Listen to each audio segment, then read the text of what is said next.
You probably think you are bad at spinnerbait fishing. More likely, you are just throwing the wrong blade in the wrong water and blaming the base for it. Somewhere out there right now, a guy is chucking a bright double willow into chocolate milk water, reeling it back clean, cast after cast, watching that flash sparkle through 3 feet of mud and wondering why the lake went dead. The lake did not go dead. He is fishing a lure that cannot be felt in water where bass hunt by feel. He bought flash when the fish needed thump. And he is not alone, because most anglers pick spinnerbaits the same way they pick candy at the counter. White, chartreuse, gold, silver, whatever paint pops on the pegboard. Bass do not shop the pegboard. They eat a spinnerbait based on vibration, flash, profile, speed, and whether the whole thing looks like a lie in the water it is swimming through. So before you tie on another shiny mistake, here are 6 spinnerbaits bass completely ignore, and 3 setups they choke down without thinking twice. The difference is not luck.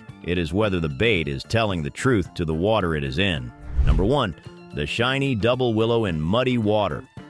Today we are going to dive into how the best way that I have found to date to organize my spinnerbaits and my chatterbaits or vibrating jigs. This is the bait everybody owns and most people misfire. Willow blades are built to flash. They slice through the water with low resistance and throw off a ton of strobe, which is exactly what you want when bass are hunting with their eyes. But strobe is not the same as thump. A willow blade puts out less vibration than the rounder blades, and in muddy or stained water, vibration is how a bass finds your bait in the first place. They cannot see it, they feel it. So when you throw that double willow into water that looks like a coffee spill, you are sending a silent flash through a wall they cannot see past. The bait is not bad, it is speaking the wrong language. In low visibility, bass need a bigger, rounder blade pushing water so they can track the thing down. That blade is flashing like a disco ball in water where bass need a doorbell.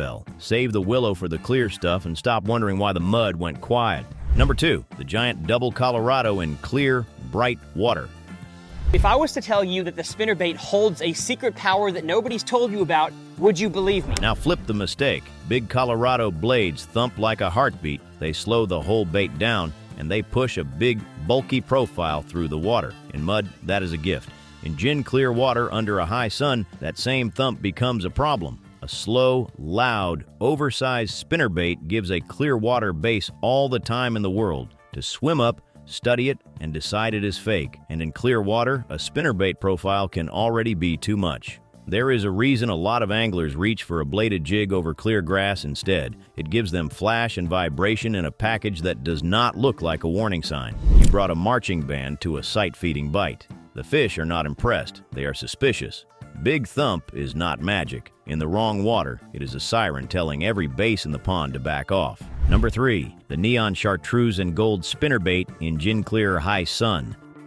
This one fools more fishermen than fish, and it does it right there in the store. Loud colors and gold blades have a job, and that job is dirty water. In stained and muddy conditions, gold and bright skirts help bass feel and find the bait. But take that same screaming color combo into clear water on a bright day, and it stops looking like food. It looks like a highlighter swimming past a wary fish. The smarter clear water move is natural. Silver willow blades, shad colors, white. And here's a trick most anglers never hear about. Painted blades exist partly to mute that harsh metal reflection when too much flash starts looking unnatural. The fish are not refusing the color because color does not matter. They are refusing it because that color belongs in mud, not glass. That neon caught you under fluorescent lights before it ever met a base. Number 4, the tiny, too-light spinnerbait you keep burning back to the boat.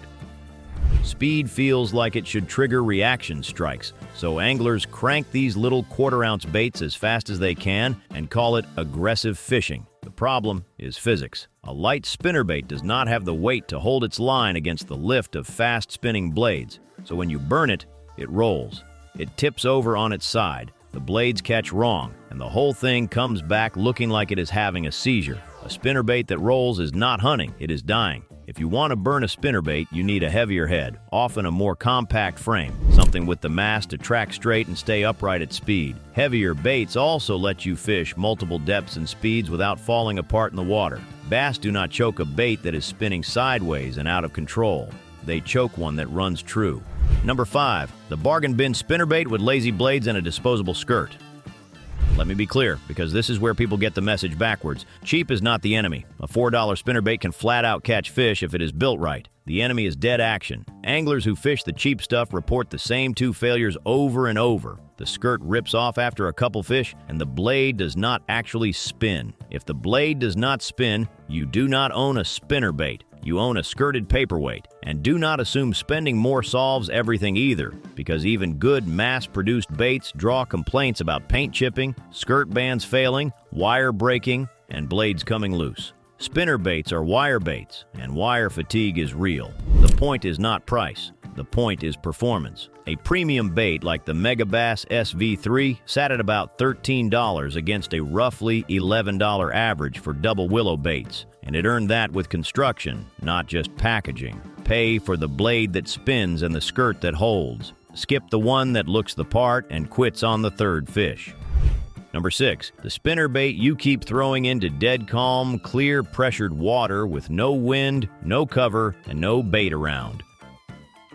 This is the one nobody wants to hear, and it is the most important on the list. A spinnerbait is a reaction bait and a search bait. It works when bass are moving, when wind is breaking the surface, when there is grass or wood or bait fish to fire them up. Drop it into a flat, glassy, heavily pressured pond at high noon, and you have handed every bass a perfect look at a lure they have already seen 100 times. In that water, a fast, clean retrieve might still force a strike, but more often the smartest spinnerbait move is to put it down entirely. Reach for something subtle. A weightless, soft plastic works slow around cover. A finesse presentation that does not announce itself. The fish already told you no. Stop asking louder. Knowing when not to throw a spinnerbait will catch you more bass than any color in the box. Now the part you actually came for. Here are the 3 setups bass choke down. The ones that earn a permanent spot in the box instead of a slow death on the pegboard.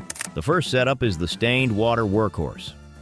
A 3/8 or half-ounce tandem with a Colorado and a willow blade, dressed in white or white and chartreuse. This is not a sexy bait, and that is exactly why it works. The mixed blades give you both languages at once. The Colorado pushes water so bass can feel it coming, and the willow adds flash so they can lock on once they are close. It fishes well around wind, around cover, and through that everyday stained water that covers most of the lakes you actually fish. Hank Parker leans on white and chartreuse for a reason, shifting toward chartreuse when the water gets dirty and clouded. And if bass keep short striking it, do not panic. Add a trailer hook, or change your skirt color or retrieve speed, because a short strike is information, not bad luck. White and chartreuse tandem in stained water is not glamorous. It just gets bit. The second setup, the muddy and cold water thumper.